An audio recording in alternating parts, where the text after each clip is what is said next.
Okay, thanks for the intro, Rob. Yeah, as Rob said, my background, I'm obviously CEO of Iceberg Digital. I am qualified in behavioral economics and have written 2 best-selling books around marketing and data.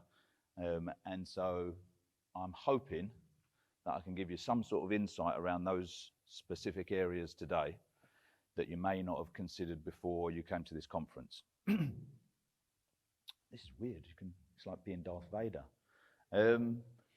Okay, surviving the scary ride into the future. Specifically, what I want to talk about in this first session is something called technological unemployment. The idea that we are all going to lose our jobs because of technology, what we can do about it, whether it's actually going to happen.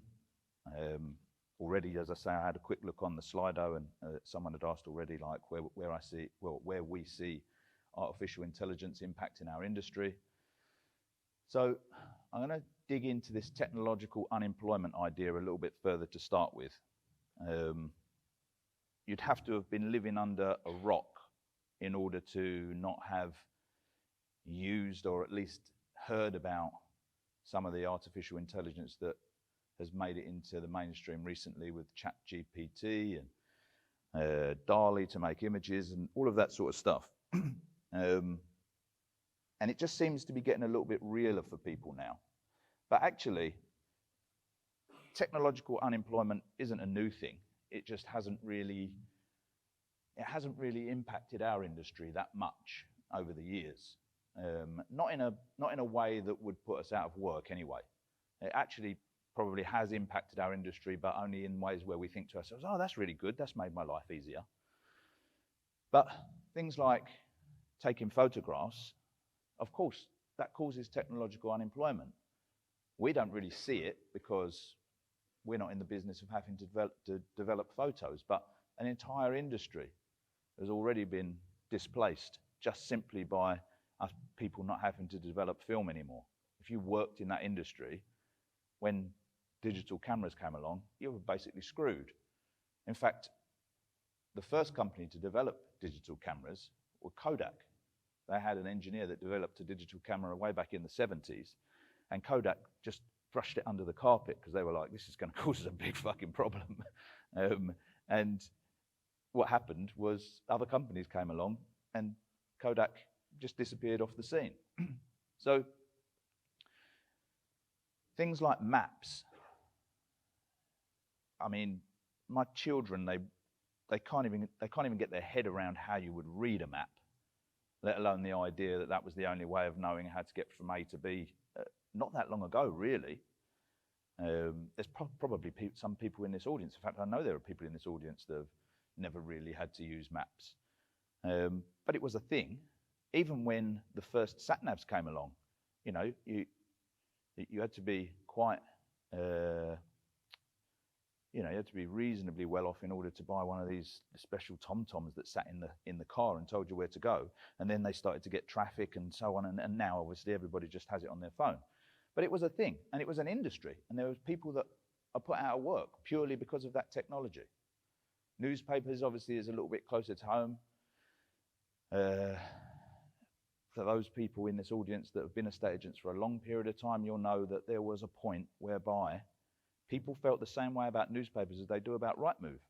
They felt the same way about the idea of leaving the newspapers that they do about the idea of leaving Rightmove. Like, I remember having conversations with people at the time where agents were saying to me, you must be crazy. We cannot leave the newspapers. We will die. But sure enough, some newspapers still exist, but an entire industry of people put out of work. Printers, editors, journalists, all moved down into a much smaller, newer bracket of, digital news and digital advertising. So where is this technology going? Well, here's an interesting thing, because I talk to a lot of agents and they seem to fall into one of two camps. The first camp being,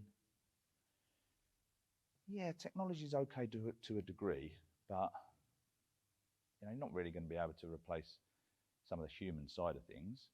And another camp of people who totally believe the idea that technology will replace everything.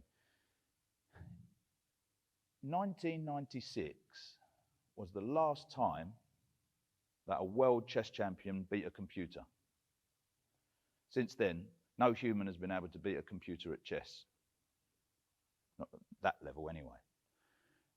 And since then, computers, since 1996, remember that's a computer that's smarter than a human at chess.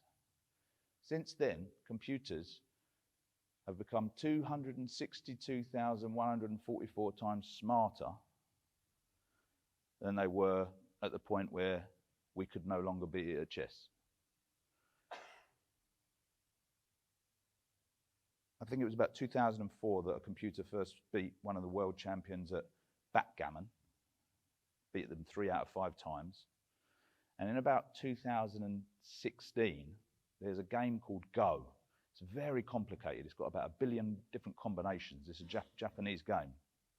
And people said, you can't get, you might be able to program a computer to play chess, but this is crazy. This game's impossible to beat. 2016 was when a computer first beat someone at the game Go, beat them 3 out of 5 times, the world champion.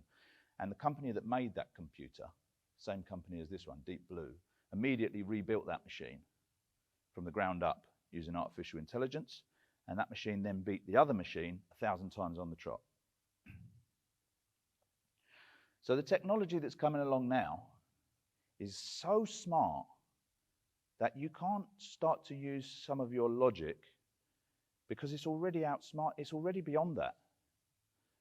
It's the equivalent of when an elephant gets shot, it doesn't comprehend that bullet came out of a gun and the gun was made here and they're killing me for ivory because they need money, because that's how the world works.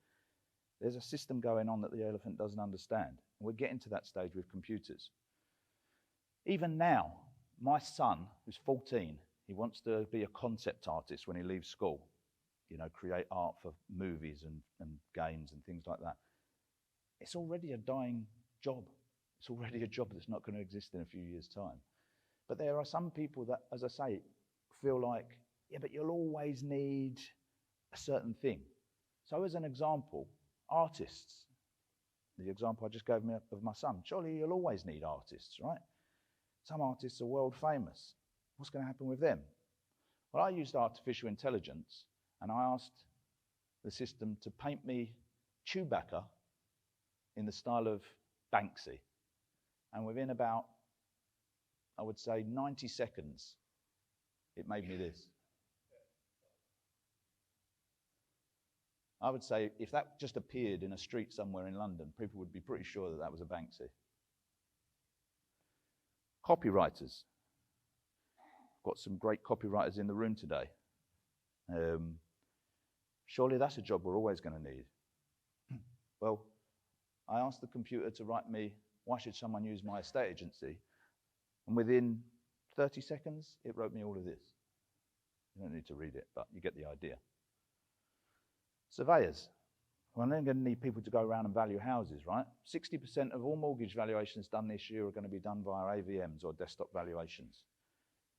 Can artificial intelligence make that smarter? Of course it can. The way that artificial intelligence works, it just needs access to the data. And then it will start figuring it out. Of course, it's going to make it smarter. So what does that have to get to? What does that number there have to get to before we don't really need surveyors? If people will believe what ChatGPT is telling them, whether it's right or wrong, and they believe what Google says, why would they not believe what it says about property values if it can give them a compelling argument? ChatGPT doesn't always come out with the truth, but it'll always give you an answer that sounds like the truth. Even ourselves, we have got a tool that some of our clients were using in beta to write property descriptions. You put in the location, you put in some bullet points, and within a few seconds, it just writes you the description. That's all great, right? But then you get to the actual selling part of the property. The selling and letting part is where people are like, yeah, but, you know, all right, computer can do that bit, but it's not going to take people around houses and negotiate and do all of that sort of thing. Well, unfortunately, the estate agents gave the keys away to that castle already a long time ago and fucked themselves up in the sense that they brought these guys in and they continue to feed this machine. And because they do that, what happens is that from the public's point of view, they see it as simple as a buyer sets up their Rightmove alert to stay informed of properties. Most agents, even if they try to get away from that, they say, oh, we tell our database about it 24 hours, 48 hours before it goes to Rightmove. There's not enough time for it to make any difference whatsoever. If I'm a buyer, you're not going to run a cycle of viewings and everything in 24 hours. I don't give a shit. So I set up my alerts on Rightmove. I inquire to the agents about the properties that I like, irrespective of their brand. I don't even notice who they're on the market with. I just see a property I like and I inquire. I offer on the property, or I continue to get Rightmove alerts. The estate agent to me at that point is irrelevant. You know, if I was selling my house, I'm pretty sure I could ask any of you guys or girls in the audience for a favor to put my property on your Rightmove account, and provided it was at the right price, you'd get some inquiries. The sellers, unfortunately, see it exactly the same way. Now, I know there are many people in this audience thinking up arguments to this in their head, the arguments that they have to have with people on valuations. But, you know, we're in a safe space here, right? We can be completely honest with each other. If we are being totally honest, they're not far off the truth. We put our properties on Rightmove, and then we wait for offers. Of course, you know, there's stuff to be done after that, but that's the way it is. Okay, what about all the aggravation of conveyancing then? Yeah, we've got the offer, but we've got to get it through to sale. We do all of that stuff. Okay, but I know lots of estate agents that outsource that for about 200 quid. So if that's available to them, that means that will cost the public about 200 quid. Even if you've got someone internally doing that, take all of the cases that they work on and their annual salary, it's not something that is going to justify someone giving you £7,000 to sell their house. And besides, going back to the artificial intelligence side of things, conveyancing is a really fucking easy problem to solve for artificial intelligence. It's just that nobody's done it. Nobody's got round to it yet because they're trying to solve bigger problems.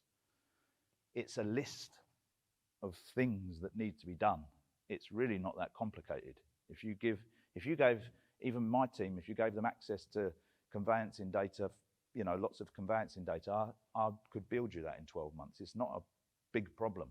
That problem will be solved by computers.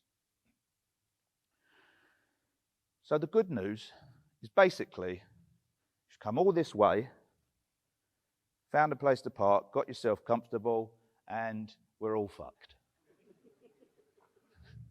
Brilliant. And that's the end. We can all go home now. Or are we? Hopefully, I can take us somewhere whereby we don't feel quite that bad. But you should know that's the reality. That's what's coming down the track. So now let's move on to how humans work and how humans perceive value. Imagine, for some weird reason, you've parked your car and you've gone to pay for parking, and this machine only takes 50p pieces.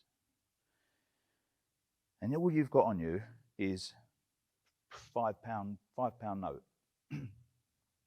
And you see this person walking past and you say to him, I don't suppose you've got 50p on you, have you? And he says, I have, but I'll sell you my 50p for £2. Instinctively, you'd probably think, no way, you must be joking.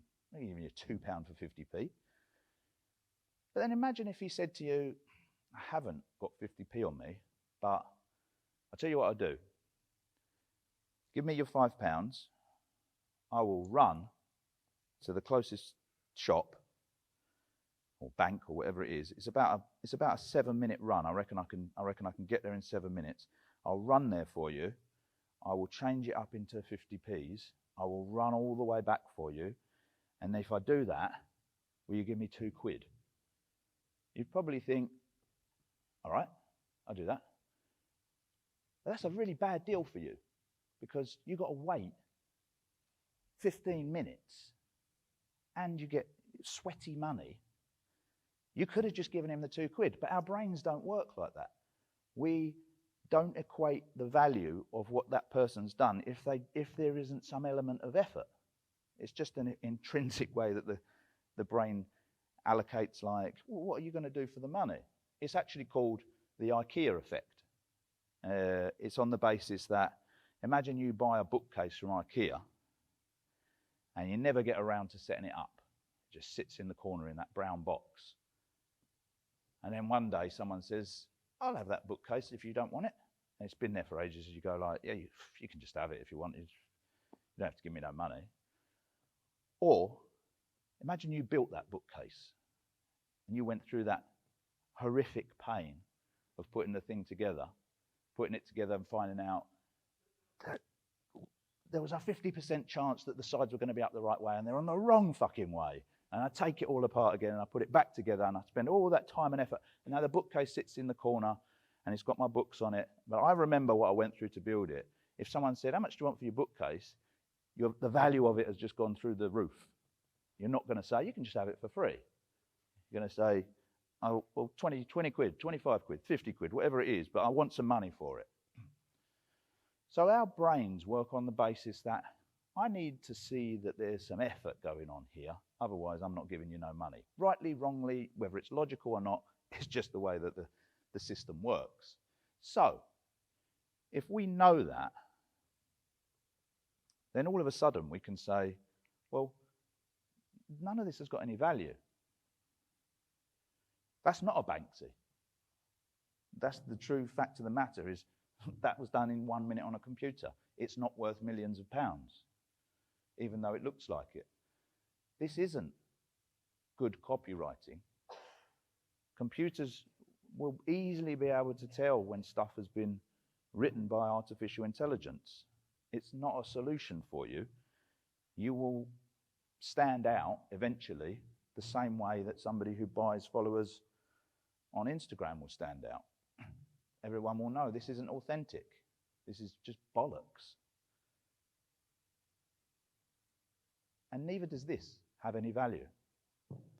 It's why we struggle quite often to justify our fee. And we cannot get our head around the idea as to why it is that this person can't understand why I'm better than that other guy down the road. This doesn't have any value. They see it how I was explaining it before. You're just going to stick it on Rightmove. Like, I was chatting the other day to an estate agent. We went out for a drink after we'd done a podcast, and he was pointing out other technology companies in a estate agency that I should, it was like, you should build this. These people do it, it's rubbish. And you should build that. It's easy, I could do it. And I was thinking to myself, it's so funny. You've got no idea what it would take to do this. And it's the complete copy of someone going, anyone can be an estate agent, can't they? Fucking hell, you rake it in. You do nothing. It's like, they're just deluded. But that's the way that people see it, right? They can't see, if they can't see the effort that's going on, they can't equate the value and the money that you're asking them for. So what can we learn about winning when a new technology arrives? How can we flip this around? And what examples can we use to get to the stage whereby we've got that problem solved? Think about when tractors first came along. You've got people there whose jobs are so in the land, and technological unemployment is about to hit them like a train. If you work on the land at that point, you're completely fucked. I don't know if I mentioned at the beginning, Hayley asked me to, there might be some swearing. And also, Hayley did also ask me to do the fire thing. So somewhere on the other side of these lights that I can't see through are doors. If there isn't a fire alarm planned, if one goes off, run for your lives. So basically, if you work on the land, you're completely screwed. You've got no way of solving this technological unemployment that's coming in your direction. No matter how fast you plow that land, you ain't keeping up with a tractor. If you own the product and the land, you're suddenly laughing. I've got 50 people plowing the land here. I'm only going to need that guy over there to drive the tractor up and down, and we're going to get this done in half the time. When these guys come along, if you owned a shop, you're a bit screwed. But if you control the distribution and the product, all of a sudden you're thinking, wow, I can go global. And we can look at this from these different sides of the pitch. We've got, on this side of the pitch, we've got a group of companies. Some are still in existence, some are already dead. At some point they'll all be dead. And they're all meh. They're all right. At some point they led the way, and then somehow or another they lost their way.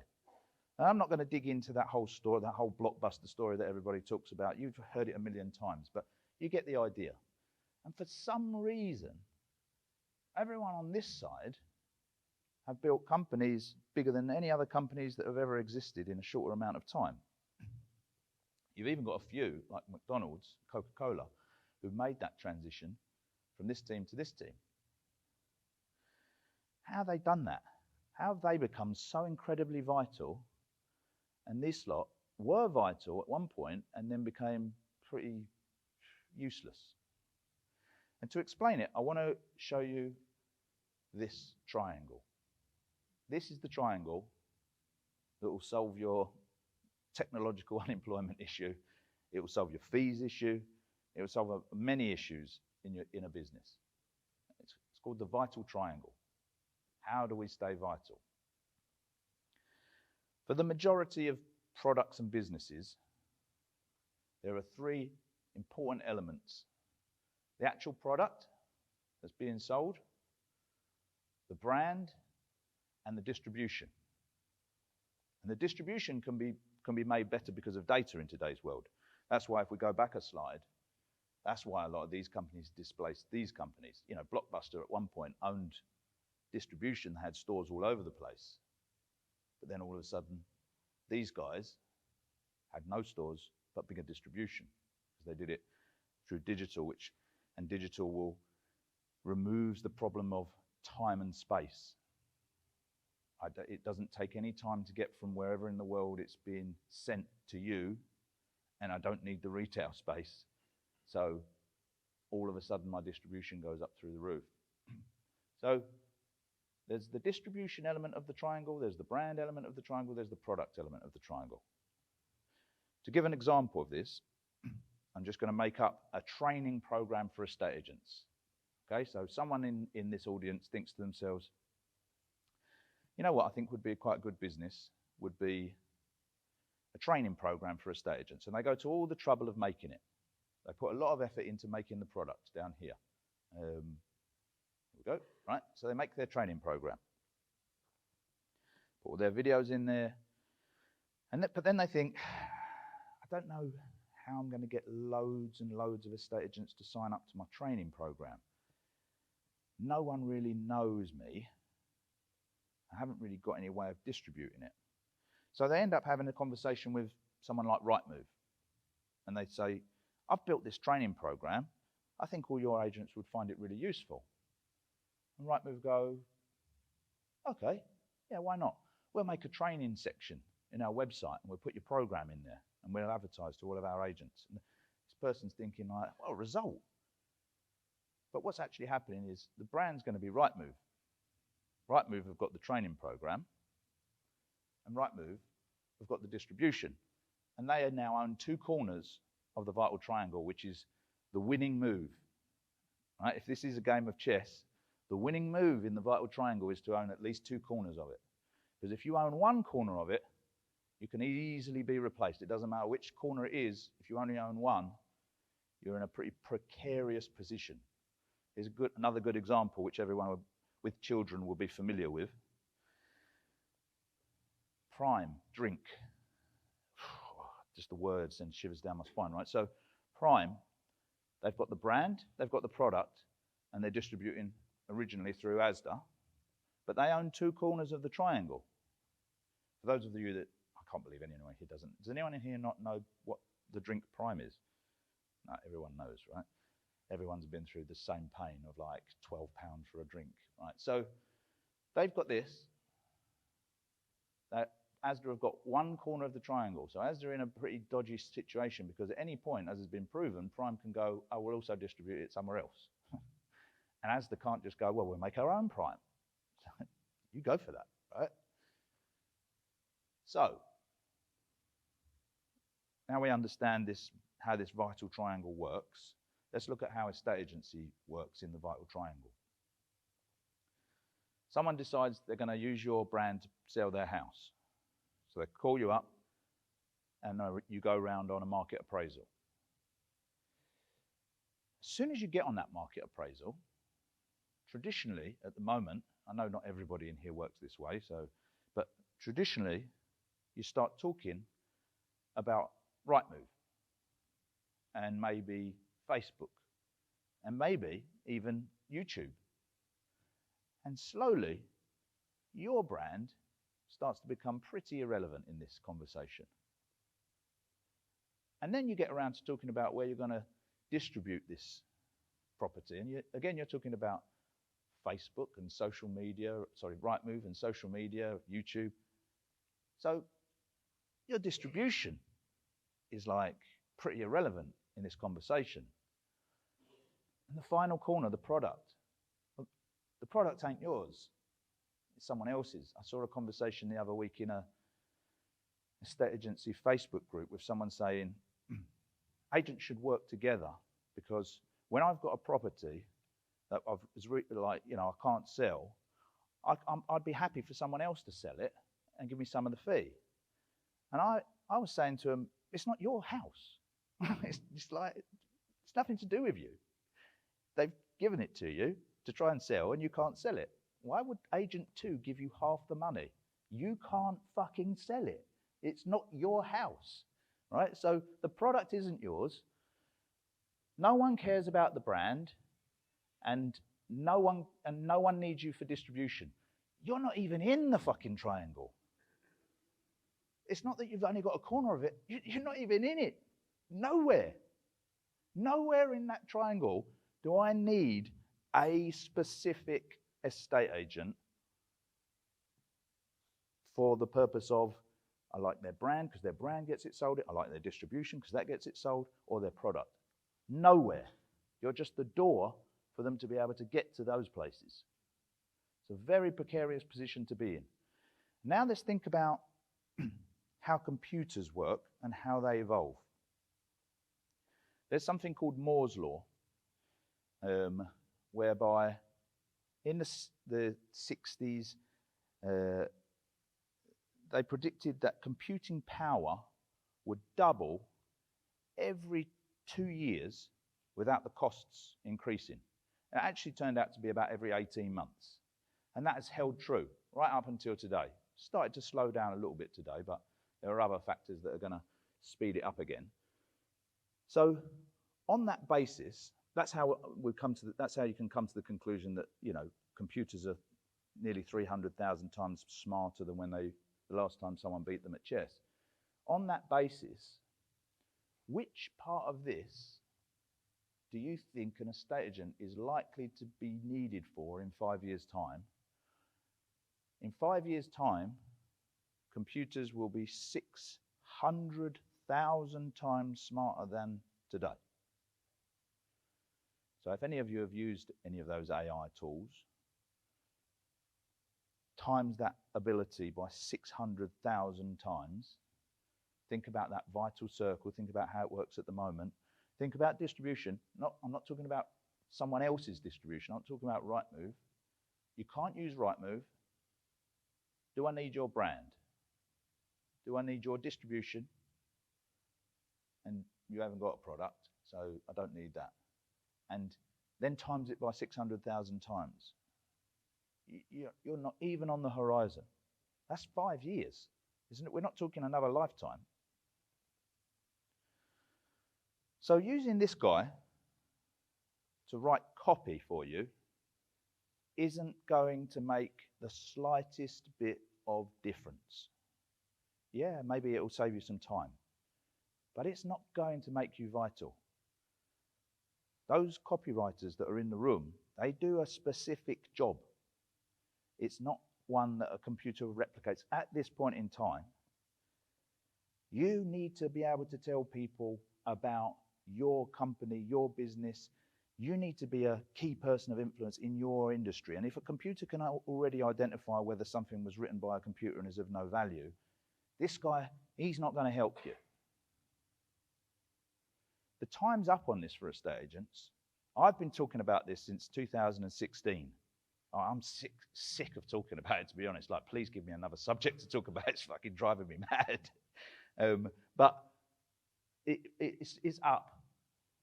I've been telling people it's been up for 7 years, and everyone's like, yeah. And then I think last year or this year, as people started to actually use AI, now you can see it just an explosion of people going, "Ooh, what's going to happen now?"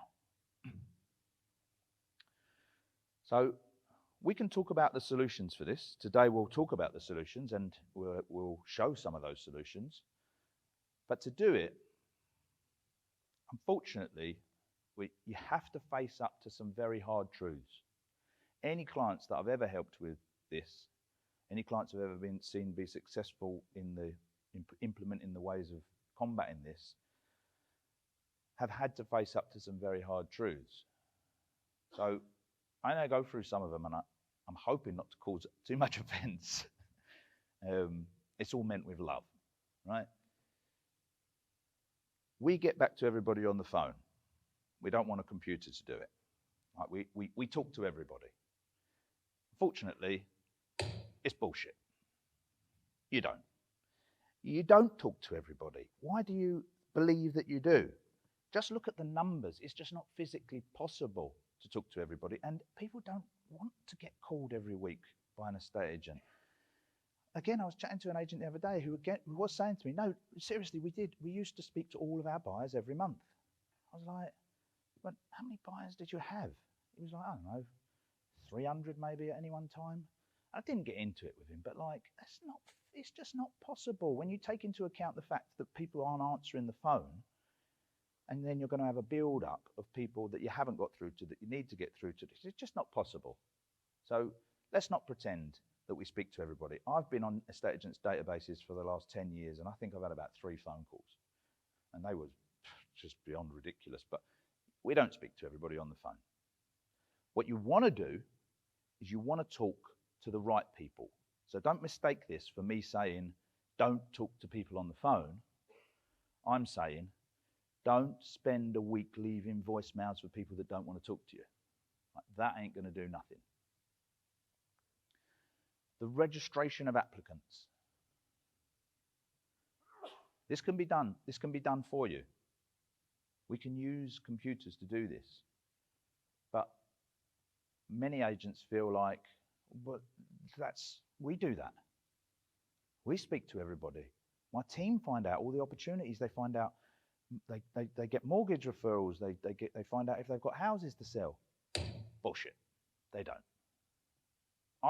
We can prove it right now. Like, everybody in here knows that I could make a phone call to anyone's estate agent, and I could be a bit of an arsehole on the phone and go, I want to view that house. I don't want to give you any other information. Book me the viewing. And that person on the other end is going to slowly crumble. And that'll be that. That's the way it works, right? I mean, I've been on the other end. I've been an agent. I know how it works. I was that person also, and I still probably would be. Like, it just gets a bit awkward. So this just doesn't happen. don't worry, you're not going to miss out on opportunities. The computer knows this stuff. It'll figure it out much better than your people. When we eventually get Steve on stage, I've had this conversation with Steve. His team register people brilliantly, apparently, right? Well, let's just let the computer do it, and let's let your team do it, and over time we'll have a look. And, you know, Steve will tell you, like, the computer does it better, because the computer doesn't get flustered. It just goes, I need to know this, and unless you tell me, you're not going any further. And people just fill it out. We live in a world where we're used to that, right? You apply for something, you fill out the questions, you move on to the next stage. The system will know all the people that have got houses to sell in your area. It will know all the people that need mortgages. It will know all the people that haven't sorted their solicitors. It will know all the people that are buying for investment and are about to become landlords. And it will just take all that information and it will put it in front of the right people in the office to have human conversations. So I'm not saying don't get the human involved. I'm saying don't waste your fucking time doing stuff that a computer can already do. It doesn't make you any more valuable. No one pays you a high fee because you leave lots of voicemail messages. Okay, everyone in the company knows what everyone else is dealing with. They don't. Right? We brought in a system called Task Force, and agents loved it. And the reason they loved it, they were saying, was because when they used to have to leave the office, they used to have to leave a page of notes in case anyone called. This is all the stuff that I've got going on in case this one calls and that one calls. So people don't know what's going on. We work in an industry, unfortunately, where we're underpaid and overworked. That's just the reality of it. You know, we don't have enough manpower to be able to really, really deliver an incredible service. We just don't. Especially when you take lettings into account. People are doing a million things. Like, they can't possibly let everybody else in the office know what's going on with it. This is a great one. I don't think there's an agent in the country that hasn't got this on their website. We use the latest technology. Like, the latest technology didn't come out in 2005. Most agents are using softwares that either were built before the first iPhone, or softwares that are based on software that was built before the first iPhone. There's nothing wrong with those systems. They did exactly what they were supposed to do at the time. But please, don't tell me that you use the latest technology, and don't advertise it to people when you know it's just simply not true. And we sell or let properties that no one else can. You know, they're agents down the road, they struggle to sell stuff. But we've already looked at how it works. We sell stuff second time around because we get the price reduction. Let's not kid ourselves. Like, most agents don't have anything in their armory that everyone else hasn't got. We're open to change. This isn't just specific to estate agents. Like, this is just human nature, right? We all find it difficult to change. I find it incredibly difficult not to eat cakes and kebabs, right? Even though, in my mind, I want to look like Thor. You know, I do look like the fat Thor, but not the one I was intending to look like. We just struggle with it. But we've got a room full of people that have bothered to make the journey today. And so that tells me that most people in this room, in some way or another, are into some form of self-development. And if you are, you know that the growth only happens when you're outside of your comfort zone. You know, you're going to sit inside the comfort zone if you want, but nothing really happens. And that's the advice that any of you would probably give to someone else. So the change, whatever change you go through, it's going to be a outside your comfort zone change, and we just have to deal with that. We can't revert back at the first point of a member of staff saying, "Oh, this is hard." So that's bullshit. This is a really interesting one. A lot of estate agents that I speak to, they want a software whereby it's got sales, lettings, and property management all in one, and I can totally understand why they would want that. And that has been a very important thing for estate agency software over the years. You know, I've been around estate agency and specifically estate agency products and software for a very long time, and there was a time whereby that wasn't a thing. You couldn't get them all in one. And eventually, some very smart people made it so you could get them all in one. It's not a problem anymore. It's really not an issue. Like, There are some very clever property management systems out there that will collect all your rents, pay all your landlords, do all of that sort of stuff, run referencing, let tenants message in their problems.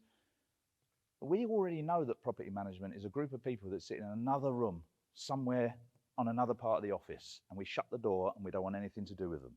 Like, we don't all need to be in the same software. Like, I don't need to be in the same software for my sales team as my accounts team or my customer service team. That's not a problem that can't be solved. So none of that stuff, all of those things are important at the moment. I don't think I've ever met an estate agent that hasn't raised one of those points with me. But none of that stuff is going to make you vital. Think back to that vital triangle. We're just talking about fluff. We're talking about irrelevant stuff here. Like, none of this stuff is going to save us. We just have to, I have to go through some of these things with people, because without addressing those specific problems, they just come up as problems further down the line. You know, once we've got to the point where someone's like, wow, yeah, okay, I can see now how this is going to work. And then they go back to one of those problems. It's like, these are not problems. It's a problem for me to go to the gym every day if I want to get in shape. But I can't get in shape without doing it. So it's not that much of a problem.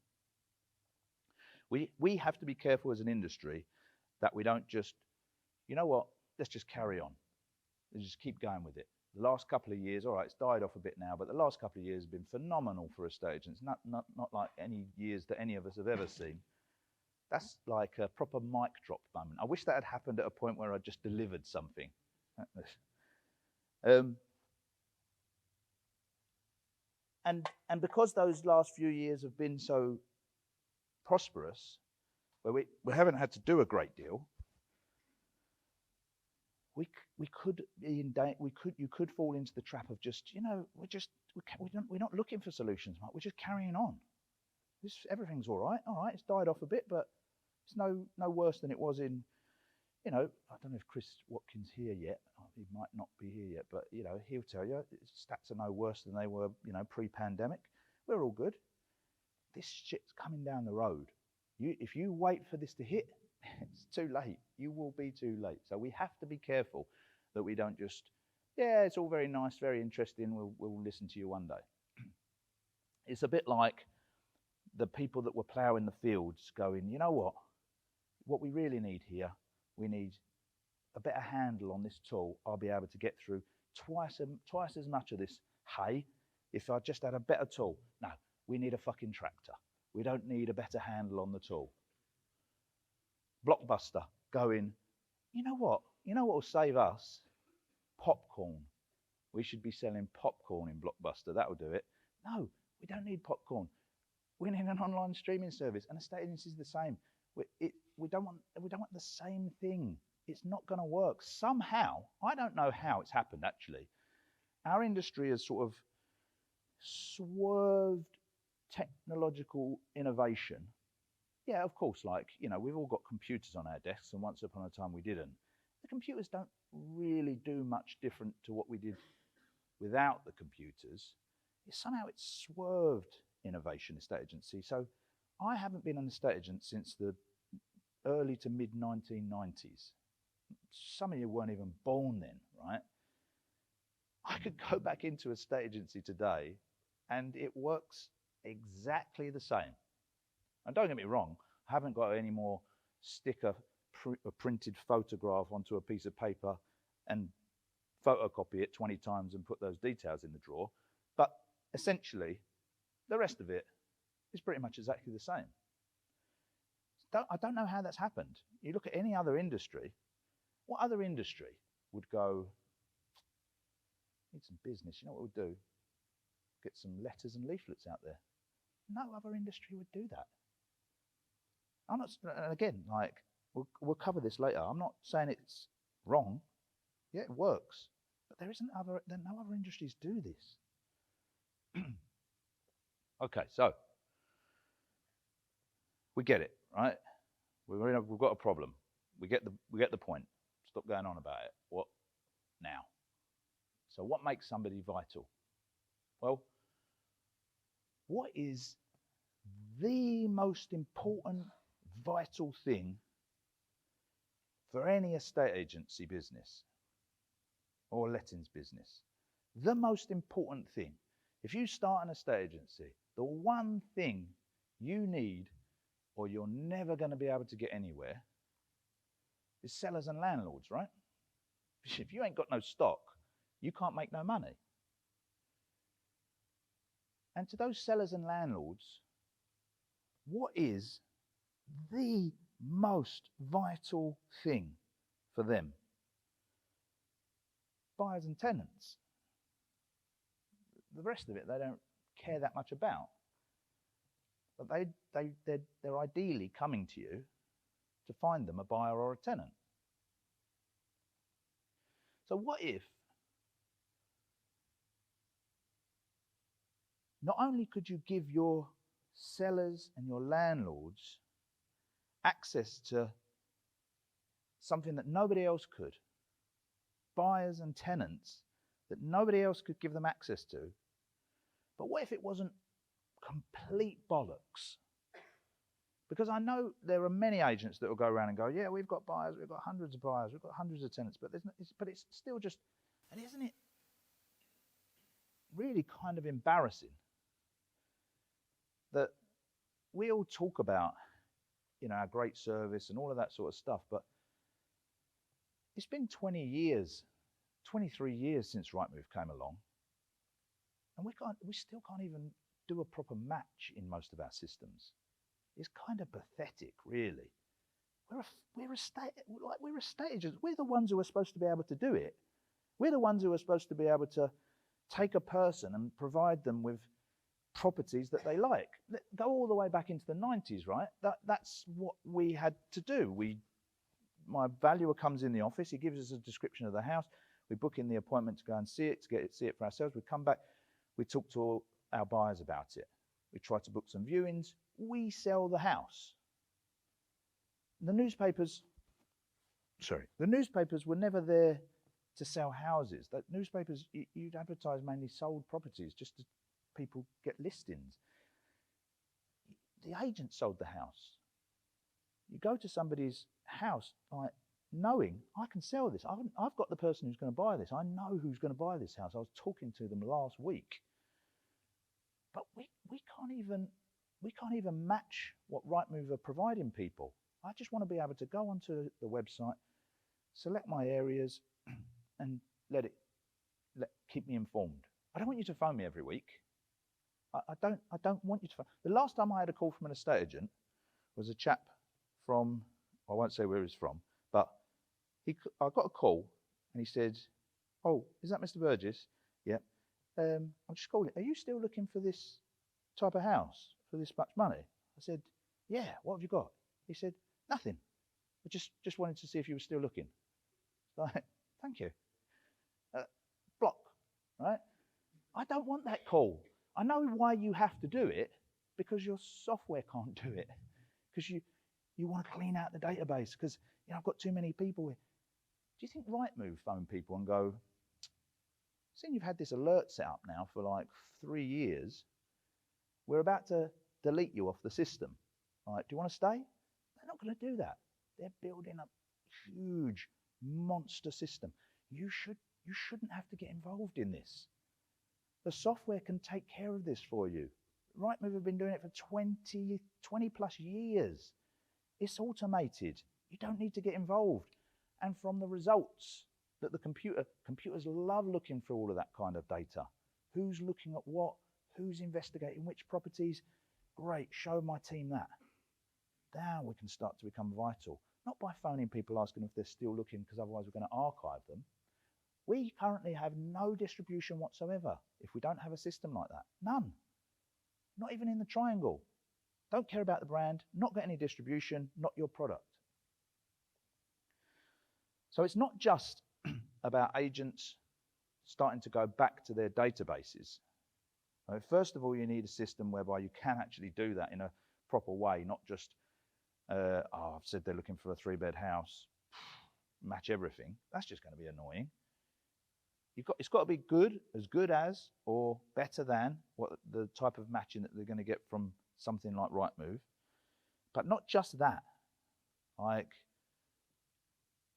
we need a system whereby it's going to automatically be communicating with everybody forever. We have to get away from this idea of transaction or nothing. You know, oh, I've got this lead come in. I've called them. I've got this instant valuation lead coming. That's the most classic one, isn't it? I've got an instant valuation lead come in, phoned them up, waste of time, don't even want a valuation, throw it in the bin. I've had an inquiry from Rightmove. The guy wanted to view that house. House has been sold, throw him in the bin. We've got to get over that. We need the data. In your area, you need more data. And it's a hard one to get your head around, because at the moment, if you've got a software that was built in 2007 or even built in today's age, but based on those softwares, there's no purpose for that person in your software. There's no need for them. What's going to happen? What am I going to do with a guy who did an instant valuation and doesn't want me to come round? Mark, you've just told me don't phone him. What am I supposed to do with him? That's where the problem starts. Because when those softwares were built, the world didn't work the way it works today. Yeah, okay, the internet was a thing, but not the same version of the internet that was today. Probably most social media didn't exist, and the way of communicating with people didn't exist the way it works today. So those softwares were built to copy what I was doing in a estate agency on paper in the 90s. In fact, even things like they have boxes to write in room measurements and descriptions. It's just a straight up copy from a day when we couldn't have more than one photo. So we had to write descriptions and room sizes. Why do you need descriptions and room sizes now? That's the last thing I need. Like, I've got a fucking walkthrough video, a floor plan, a 3D tour, a drone going over the top, but it is still telling me that it's got a roll edge work surface. Like, really? Have to just get off that hamster wheel and think for a minute. Someone like Ian from Avocado comes into a estate agency, rips up the rule book of what he's worked on when he's worked in a big independent building this thing, and builds a 22 branch estate agency in 2 years because he ripped up the rule book and went, you know what, we should be the company that makes our company obsolete.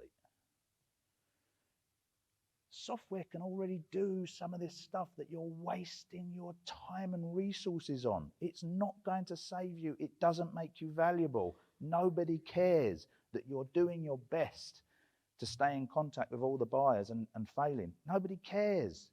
And when you call someone and say, are you still looking? They don't see that as good service. They see it as incompetence. We don't need it in today's world.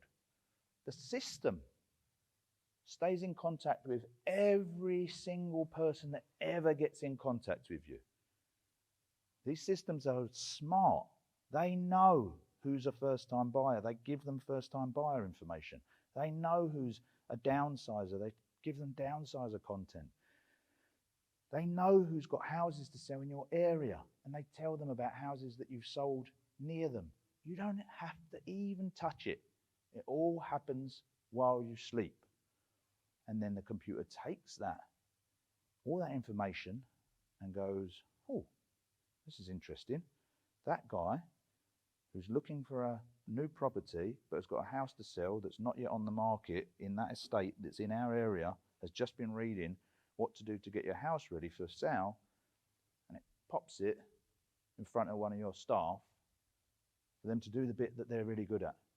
Phone him up and go, oh, have you found anything yet?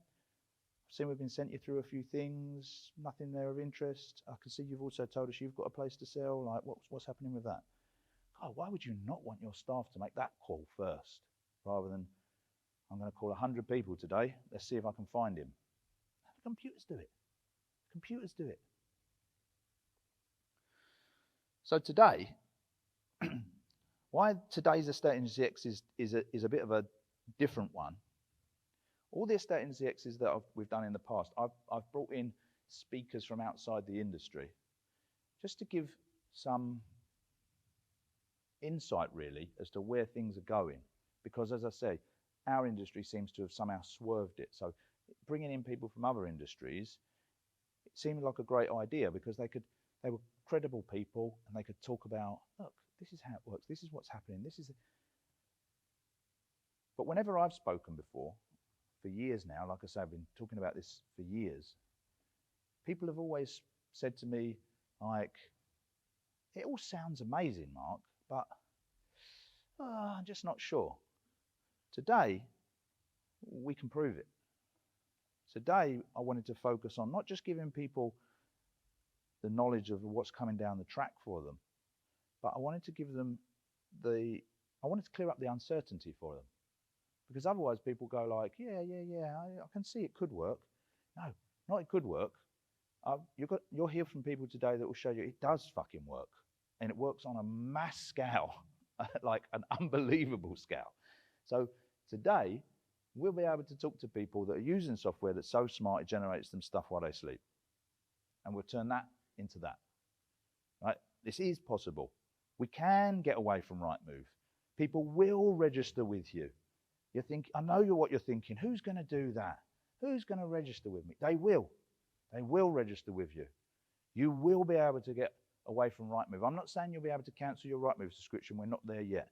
But you will be able to start distancing yourself. You will be able to start getting control of that triangle. These people that have done it have taken the plunge, given it a go, and suddenly there's that point where they now hold all the cards. And you can see it. I talk to people all the time. The moment happens where they're like, this suddenly just became real easy. Like, people are paying my fee and they're just instructing me. And I'm charging 3 times more than anybody else. So as I was saying earlier, from about 2007, probably I would say, from memory, I would say around when Dupix come along, the most important question you could ask about today's software was, is everything in one? Not sure if Simon's here today, but he'll probably remember that moment whereby suddenly it was like a race whereby all the software providers needed to solve this problem of getting sales, lettings, property management all into one system. And that's been the most important question that you could ask about software for the last 15 years probably. Yes, not anymore. If you're asking that question, you're already dead. Like, in today's world, you need to know, how is this software going to stop me from becoming technologically unemployed? What is this thing going to do to change my business? Even though we're still riding on the crest of the 2020, 2021 wave, let's not wait until we hit hell before we decide to start climbing back out of it. We need to know, what is this software doing? Why am I even switching? Am I just switching because it's got a nicer user interface? That's not going to make no difference. Am I just switching because, I don't know, it sends a nice looking email when I book an appointment? Like, it's not going to make no difference. So today we'll prove it. No one should leave here today without any doubt about all the stuff that I've just spoken about.